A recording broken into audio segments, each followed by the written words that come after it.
Hello foodies, welcome to guys kitchen. ನಾವು lunch box series ಮಾಡ್ತಾ ಇದ್ದೀವಲ್ಲ, ಇವತ್ತು ಡೇಟು ಇನ್ಮೇಲಿಂದ ಕಂಟಿನ್ಯೂಸ್ ಆಗಿ ಬರ್ತಾ ಇರುತ್ತೆ. ನೋಡ್ತಾ ಹೋಗಿ ಎವ್ರಿಡೇ ಹೊಸ ಹೊಸ ರೆಸಿಪೀಸು ಲಂಚ್ ಬಾಕ್ಸ್ಗೆ ಮಾಡ್ತಾ ಹೋಗಿ, ತುಂಬ ಸುಲಭವಾಗಿ. ಬನ್ನಿ ಇವತ್ತು ಮಾಡೋ ರೆಸಿಪಿ ನೋಡ್ಕೊಳ್ಳೋಣ. ಮೊದಲೇದಾಗಿ ಬಾಣಲೆ ಇಟ್ಕೊಂಡಿದ್ದೀನಿ, ಅದಕ್ಕೆ 1 ಟೇಬಲ್ ಸ್ಪೂನಷ್ಟು ಎಣ್ಣೆ ಹಾಕ್ಕೊಂಡಿದ್ದೆ. ಹಾಗೆ ಒಂದು ಒಳಮುಷ್ಟಿಯಷ್ಟು ಕಡಲೆ ಬೀಜ ಸೇರಿಸ್ಕೊಂಡಿದ್ದೀನಿ. ಅದಾದ ನಂತರ ಸಾಸಿವೆ ಮತ್ತು ಜೀರಿಗೆ ಎರಡನ್ನೂ ಹಾಕ್ಕೊಂಡೆ. ಈಗ ಒಂದೇ 1 ಸ್ಪೂನಷ್ಟು ಕಡಲೆಬೇಳೆನೂ ಸಹ ಸೇರಿಸ್ಕೊಂಡಿದ್ದೀನಿ.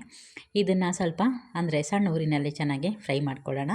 ಇದಕ್ಕೇ ನೋಡಿ ಒಂದು ಅರ್ಧ ಇಂಚಷ್ಟು ಶುಂಠಿನ ಕಟ್ ಮಾಡಿಬಿಟ್ಟು ಸೇರಿಸ್ಕೊಂಡಿದ್ದೀನಿ.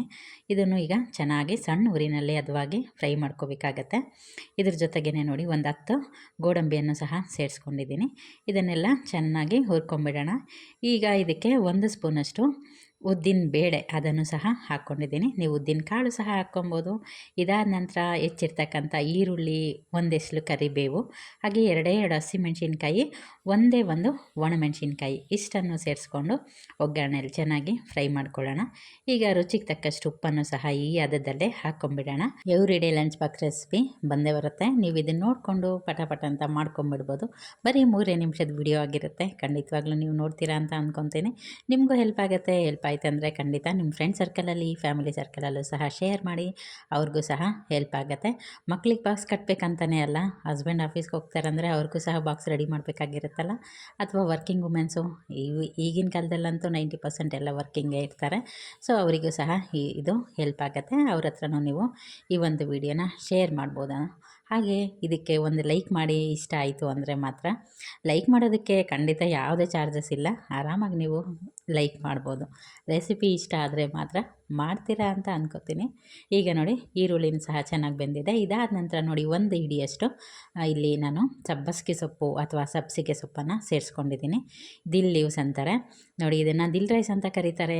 ಹಾಗೆ ಕರ್ನಾಟಕದಲ್ಲಿ ಇದನ್ನು ವೈಟ್ ಚಿತ್ರಾನ್ನ ಅಂತಲೂ ಕರೀತಾರೆ. ಕರ್ನಾಟಕ ಫೇಮಸ್ ರೆಸಿಪಿ ಅನ್ಬೋದು. ತುಂಬ ಜನಕ್ಕೆ ಗೊತ್ತಿರಲ್ಲ, ಹಾಗಾಗಿ ರೆಸಿಪಿ ಶೇರ್ ಮಾಡಿದ್ದೀನಿ. ಹಾಗೆ ಆಂಧ್ರ ಕಡೆ ಎಲ್ಲ ತಾಳಿಂಪು ಅನ್ನಮ್ ಅಂತಲೂ ಕರೀತಾರೆ.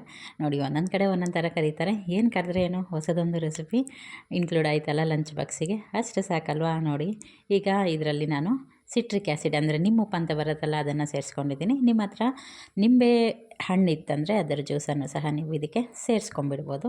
ಇದನ್ನೊಮ್ಮೆ ಚೆನ್ನಾಗಿ ಬಾಡಿಸ್ಕೊಳ್ಳೋಣ. ಮುಂಚೆನೇ ನಾನು ಒಗ್ಗರಣೆ ಹಾಕೋದಕ್ಕೆ ಮುಂಚೆನೇ ರೈಸನ್ನು ರೆಡಿ ಮಾಡಿ ಇಟ್ಕೊಂಡಿದ್ದೆ. ನೋಡಿ ಈ ಒಗ್ಗರಣೆಗೆಲ್ಲ ನೀವು ಇದನ್ನು ಹೆಚ್ಚಿ ರೆಡಿ ಮಾಡೋಷ್ಟರಲ್ಲಿ ಅನ್ನಕ್ಕೆ ಇಟ್ಕೊಂಬಿಡಿ ಕುಕ್ಕರಲ್ಲಿ. ಅನ್ನನೂ ರೆಡಿಯಾಗಿರುತ್ತೆ. ನೀವು ಇದನ್ನು ಬೇಗನೆ ಸಹ ಮಾಡ್ಕೊಂಬಿಡ್ಬೋದು ಕ್ವಿಕ್ಕಾಗಿ ಬಾಕ್ಸಿಗೋಸ್ಕರ. ಈಗ ರೈಸನ್ನು ಸಹ ನಾನು ಆಲ್ರೆಡಿ ಮಾಡಿ ಇಟ್ಕೊಂಡಿದ್ದೆ. ಈಗ ಇದಕ್ಕೆ ಸೇರಿಸ್ಕೊತಾ ಇದ್ದೀನಿ. ನೋಡಿ ಈಗ ನೀಟಾಗಿ ಇದನ್ನು ಒಗ್ಗರಣೆ ಜೊತೆ ಹೊಂದ್ಕೊಳ್ಳೋ ರೀತಿಯಲ್ಲಿ ಕಲಿಸಿದ್ರೆ ಸೂಪರ್ ಟೇಸ್ಟಿಯಾಗಿರ್ತಕ್ಕಂಥ ದಿಲ್ ರೈಸು, ವೈಟ್ ಚಿತ್ರಾನ್ನ, ತಾಳಿಂಪು ಅನ್ನ ಏನು ಬೇಕಾದರೂ ಹೇಳ್ಬೋದು. ಒಟ್ಟಲ್ಲಿ ಒಂದು ಹೊಸ ಲಂಚ್ ಬಾಕ್ಸ್ ರೆಸಿಪಿ ರೆಡಿ ಆಗೋಯಿತು. ನೀವು ಕೂಡ ಮಾಡ್ತೀರಲ್ಲ. ಇದು ನೋಡಿ, ಇದರಲ್ಲಿ ನಾವು ಸೊಪ್ಪನ್ನು ಸಹ ಬಳಸಿರೋದ್ರಿಂದ ತುಂಬ ಹೆಲ್ದಿ. ಮಕ್ಕಳಿಗೂ ಕೊಡಿ.